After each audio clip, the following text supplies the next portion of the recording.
Halo, selamat pagi. Pada video kali ini kita akan belajar cara menghitung nilai pada jangka sorong. Untuk jangka sorong yang saya punya ini dengan ketelitian 0,02. Untuk mengetahui ketelitiannya 0,02 mm, kalian bisa lihat pada skala yang di bawah. Jadi di sini per garisnya ini dihitung 0,2. Misalnya dari 0, kemudian pindah ke garis sebelahnya ini menjadi 0,2. Ke sampingnya menjadi 0,4, kemudian 0,6, 0,8, kemudian menjadi 1. Begitu seterusnya ke sampingnya dari 1 menjadi 1,2, kemudian 1,4, 1,6, 1,8, dan 2. Sementara itu untuk nilai dari skala utama per garis di sini adalah 0,1. Misal dari 1 ke garis berikutnya itu menjadi 1,1, kemudian berikutnya menjadi 1,2, begitu seterusnya. Jadi untuk skala utama di atas per garisnya itu adalah 0,1. Nah, jangka sorong ini bisa digunakan untuk mengukur panjang, tebal, kedalaman lubang, diameter luar maupun diameter dalam. Adapun bagian-bagian dari jangka sorong ini, yang paling bawah di sini ada rahang untuk mengukur diameter luarnya. Kemudian paling atas di sini ada rahang juga untuk mengukur diameter dalamnya. Kemudian di sini ada untuk menggeser, mempermudah menggeser jangka sorongnya. Kemudian paling atas di sini ada pengunci. Nah, jadi jika kalian sudah mengunci, otomatis jangka sorongnya sudah tidak bisa nanti digeser kembali. Kemudian paling ujung nanti di sini ada ekornya. Di sini di samping yang berfungsi untuk mengukur kedalaman. Nanti ini bisa digunakan untuk mengukur kedalaman. Nah, sebelum menggunakan alat, biasakan dulu kalian melakukan kalibrasi ya. Jadi kalibrasi itu adalah pengaturan akurasi dari alat ukur yang akan kita gunakan. Nah, untuk jangka sorong ini, caranya adalah pastikan angka 0 di skala utama dan angka 0 di skala nonius ini sudah berhimpit. Nah, jadi kalau di sini kan sudah terlihat berhimpit ya, itu artinya jangka sorong yang kita punya ini sudah siap untuk digunakan. Jadi nanti nilai yang kita dapatkan itu sudah tergolong akurat. Oke, jadi kita akan mencoba melakukan beberapa pengukuran dari benda ya. Jadi di sini saya sudah punya tabung, kemudian ada kepala charger, dan selanjutnya ada pulpen. Oke, kita akan coba melakukan pengukuran. Jadi tabung ini akan saya coba ukur diameternya. Jadi kalian perlu ingat ya, kalibrasi dulu alatnya.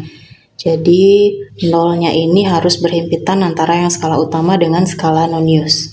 Kalau sudah pas seperti ini berhimpitan, baru alatnya bisa kalian gunakan. Jadi kita letakkan tabungnya di sini. Jangan lupa untuk mengunci agar tidak bergeser-geser. Jika sudah dirasa sudah pas, sudah tidak bisa bergeser, ini tabungnya boleh diletakkan. Nah, kita lihat. Jadi kalian ingat ya, skala utama itu yang letaknya di atas, skala nonius yang di bawah. Jadi skala utama dihitung berdasarkan angka 0 ini berhenti di mana.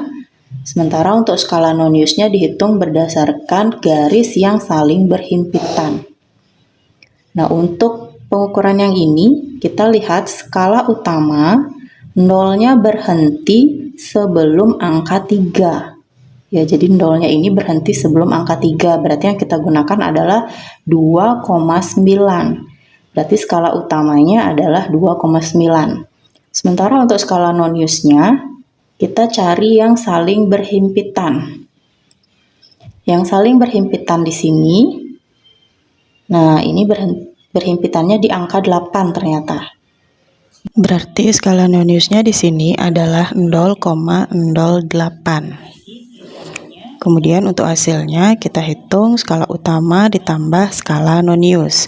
Tadi skala utamanya adalah 2,9 dan skala noniusnya adalah 0,08. Sehingga hasilnya di sini menjadi 2,98 cm. Kita dapat hasil 2,98, berarti setelah kita melakukan pengukuran, ternyata diameter dari tabung ini adalah 2,98 cm. Untuk nilai ketidakpastiannya atau delta X bisa kita hitung dengan cara mengkalikan NST-nya atau nilai skala terkecilnya. Nah, karena kita di sini menggunakan satuan cm, maka kita pergunakan NST-nya itu adalah 0,01 cm. Jika kita menggunakan NST-nya dengan satuan mm, maka kita pergunakan nilai dari NST itu adalah 0,1 mm.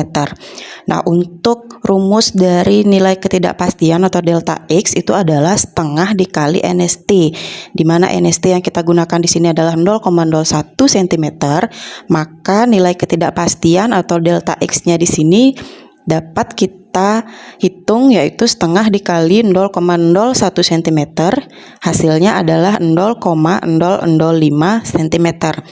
Sehingga hasil pengukuran tabung ini menjadi X plus minus delta X sama dengan 2,98 plus minus 0,005 cm.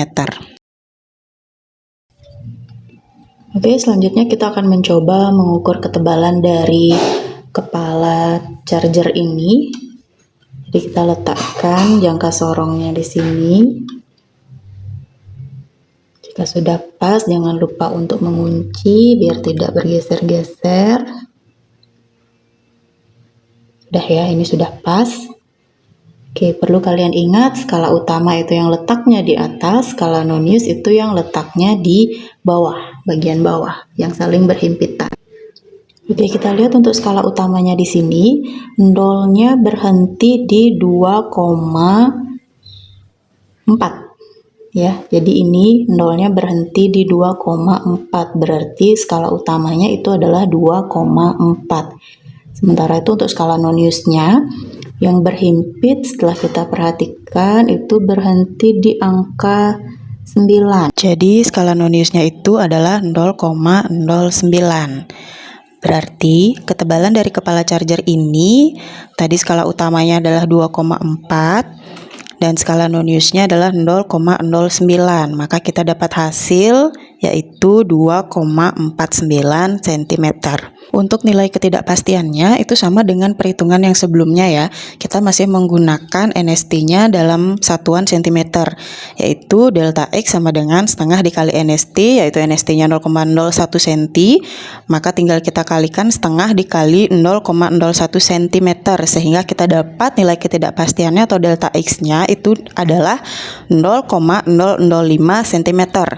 Sehingga hasil pengukuran dari kepala charger ini menjadi X plus minus delta X sama dengan 2,94 plus minus 0,005 cm.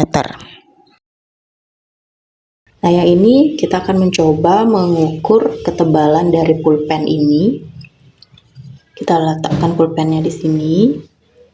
Jika sudah dirasa pas, jangan lupa untuk mengunci biar tidak bergeser-geser. Nah, ini sudah tidak bisa bergeser lagi ya. Oke, kita lihat. Ingat, skala utama letaknya di atas, bagian atas. Skala non-use yang di bawah. Skala utama kita lihat nolnya berhenti di antara 0,7 dan 0,8. Karena belum melewati 0,8, jadi kita gunakan skala utamanya itu adalah 0,7. Sementara untuk skala non-use-nya, kita perhatikan di sini yang berhimpitan itu berhenti di sini.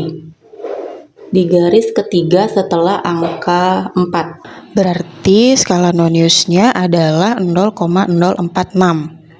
Jadi tadi ini skala utamanya adalah 0,7 dan skala non-use-nya adalah 0,046.